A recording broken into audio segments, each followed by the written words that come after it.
কথা হৈছে ন্যায়ালয়ে কালি মই জনামতে বিচাৰপতিগৰাকীয়ে তেওঁৰ ষ্টেটমেণ্টটো ইতিমধ্যে দিছে। ইচ্ছা কৰিলে সেইটো চহী কৰি পেলাই ৱেবছাইটৰ জৰিয়তে তেওঁ ৰায়দানটো ঘোষণা কৰিব পাৰে। কিন্তু মূল কথাটো হৈছে যিসকল চৰকাৰী অধিবক্তা তেওঁলোকে এই কেছটোত পাৰ্টিচিপেট কৰি থকা সময়তে মুখ্যমন্ত্ৰীয়ে কৈ দিলে যে এতিয়া আৰু ইলেকশ্যন নহয়, ইলেকশ্যন পিছুৱাই যাব। তাৰমানে অধিবক্তাসকলক কোৰ্টৰ ভিতৰত থাকোঁতে মুখ্যমন্ত্ৰীয়ে খবৰ দিছে নে নাই যে মই ইলেকশ্যন বিচৰা নাই, আপোনালোকে কোৰ্ট কেছটো জিকিব নালাগে, ইলেকশ্যন আজি ঘোষণা। কিন্তু মুখ্যমন্ত্ৰীয়ে যেতিয়া ছাবজুডিচ মেটাৰ এটা হৈ আছে, জাজে ডিচিশ্যন দিয়া নাই, তাৰ আগতে মুখ্যমন্ত্ৰীয়ে সিদ্ধান্ত দিছে কালি যে ইলেকশ্যন সময়মতে নহ'ব, পৰীক্ষাৰ পাছত ইলেকশ্যন হ'ব। তাৰমানে তেওঁ ইলেকশ্যন বিচৰা নাই। কেলে অবৈধ কয়লা খনিত 20-25 জন শ্ৰমিকৰ মৃতদেহ সোমাই আছে। গোটেই অসমৰ মানুহে চকু পানী টুকি আছে। অবৈধ কয়লা খননৰ সম্পৰ্কত মানুহৰ নতুন প্ৰজন্মৰ খুব চুলি থিয় হৈ আছে। গতিকে হিমন্ত বিশ্ব শৰ্মা ডাঙৰীয়াই গম পাইছে যে জনপ্ৰিয়তা বিজেপিৰ যিধৰণে হ্ৰাস পাইছে, ধনবল বাহুবলেৰে যে পঞ্চায়ত জিকিব নোৱাৰিব, সেই ভয়ত ত্ৰস্তমান হৈ কোৰ্টৰ ভাৰ্ডিক্ট অহা আগতেই তেওঁ ইলেকশ্যন পিছুৱাই দিয়াৰ সিদ্ধান্ত লৈছে। আমি নকওঁ পৰীক্ষা পিছুৱাব লাগে বুলি, মোৰ ল'ৰাই পৰীক্ষা দিব। আমি পৰীক্ষা পিছুৱা, পৰীক্ষাত অসুবিধা হোৱা কথাবিলাক আমি কেতিয়াও ভাবিব নোৱাৰোঁ, কাৰণ আমাৰ ভৱিষ্যত প্ৰজন্মক লৈ পেলাই আমি ৰাজনীতি দৰকাৰ হ'লে ছেক্ৰিফাইচ কৰিম। কিন্তু এবছৰ হ'ল মোৰ কথাটো হৈছে 2024 চনৰ 4 ফেব্ৰুৱাৰীৰ পৰা এতিয়া 12 মাহ চলি আছে। অহা 4 ফেব্ৰুৱাৰীত এবছৰ হ'ব। এবছৰ লাগে নেকি চৰকাৰখনক এখন পঞ্চায়ত নিৰ্বাচন অনুষ্ঠিত কৰিবৰ কাৰণে? এবছৰ কি হিমন্ত বিশ্ব শৰ্মা ডাঙৰীয়াৰ কাৰণে কম সময় নেকি? তেওঁতো নিজকে গতিশীল ব্যক্তি বুলি কয়। চাৰিওফালে প্ৰচাৰ চলাই গতিশীল মুখ্যমন্ত্ৰীয়ে এবছৰত পঞ্চায়ত নিৰ্বাচনটো গত লগাব কিয় নোৱাৰে? সেইটো আমাৰ প্ৰশ্ন।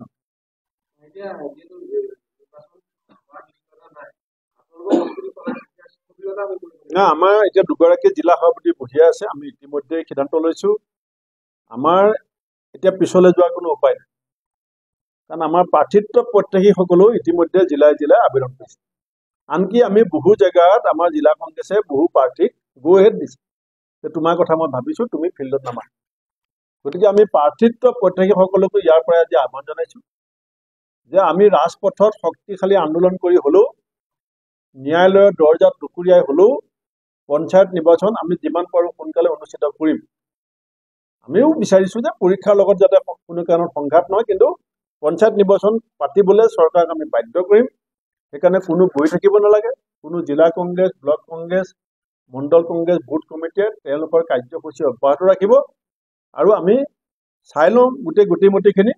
পৰৱৰ্তী সময়ত আমি গণতান্ত্ৰিক আন্দোলনৰ কাৰ্যসূচী লৈ আৰু ন্যায়ালয়তো প্ৰয়োজন হ'লে চৰকাৰী অধিবক্তাৰ কামৰ ওপৰতো চকু ৰাখিবৰ কাৰণে আমি অধিবক্তা নিয়োগ কৰি আমি এই কেছটো যাতে ৰাইজৰ পক্ষত যায় তাৰ কাৰণে আমি কাম কৰিম। বিৰোধী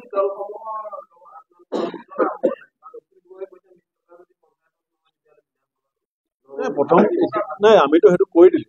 আমাৰ জিলা সভাপতিসকলক সম্পূৰ্ণ আমি কৰ্তৃত্ব দিছো যে যি জিলা কংগ্ৰেছে দলৰ সৈতে আলোচনা কৰি এণ্টি বিজেপি পাৰ্টিবিলাকৰ এলায়েন্স কৰিব বিচাৰে, সেইটো তেখেতসকলক কৰ্তৃত্ব দিয়া আছে, তেখেতসকলে কৰিব পাৰিব। পঞ্চায়ত এনেও জিলা পৰ্যায়ত হয়, আমিতো টিকেট গুৱাহাটীত নিবিলাও, ইয়াতেই হ'ব। আমাৰ ফালৰ পৰা অবজাৰ্ভাৰ আহি পেলাই জিলাবিলাকত অলপ পৰ্যবেক্ষণ কৰিব। আমাৰ টিকেটৰ ব্যৱস্থাটো আগৰ পৰাই জিলাবিলাকতো আমি দিয়া আছে। আমি APCCয়ে জিলা পৰিষদৰ টিকেটখিনিৰ ক্ষেত্ৰত কিছু চকু ৰাখে, বাকী ৱাৰ্ড মেম্বাৰ, কাউন্সিলৰ টিকেট আমি APCCয়ে নাচাওঁৱেই। সেইকাৰণে সেইখিনি টিকেটত মই কেনেকৈ এলায়েন্স কৰিম? জিলা কংগ্ৰেছৰ সভাপতিক কৰ্তৃত্ব দিছো। যিখিনি বিজেপি বিৰোধী ৰাজনৈতিক দলৰ তেখেতসকলৰ জিলা সমিতি আছে, সেই জিলা সমিতিবিলাকত সময়ত আমাৰ ফালৰ পৰাও বিচাৰিব, তেওঁলোকেও আমাক বিচাৰিব পাৰে। নিশ্চিতভাৱে নতুন ব্যৱস্থাটো যদি আহিছে, অলপ নতুন চিন্তা চৰ্চাৰে আগবাঢ়িব লাগিব। আমি ইমান চিন্তা কৰি থকা নাই, কাৰণ অকলটো সুবিধা যি হ'ব আমাৰো হ'ব, বিজেপিৰো হ'ব। অসুবিধা যি হ'ব আমাৰো হ'ব, বিজেপিৰো হ'ব। সেইকাৰণে আমি ইমান চিন্তা কৰি থকা নাই।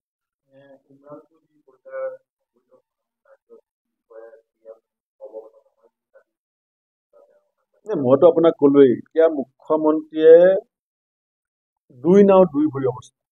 সব জানে, একো কৰিব নোৱাৰে, হাত ভৰি বন্ধা। কাৰণ কেনেবাকে যদি দেৱলাল গাৰ্লছৰ তেওঁৰ সহধৰ্মিনীক গৈ পেলাই অসম পুলিচে ধৰে, চিধাই মুখ খুলি দিব। মুখ খুলি দিলে অবৈধ কয়লা চিণ্ডিকেটৰ আচল চৰ্দাৰৰ নামবিলাক ওলাই যাব। চৰ্দাৰ নাম্বাৰ 1, চৰ্দাৰ নাম্বাৰ 2। কাৰণ দেৱলাল গাৰ্লছৰ ঘৈণীয়েকটোতো face of the illegal mining. অবৈধ চিণ্ডিকেটৰ তেওঁলোক হৈছে মুখকেইখন।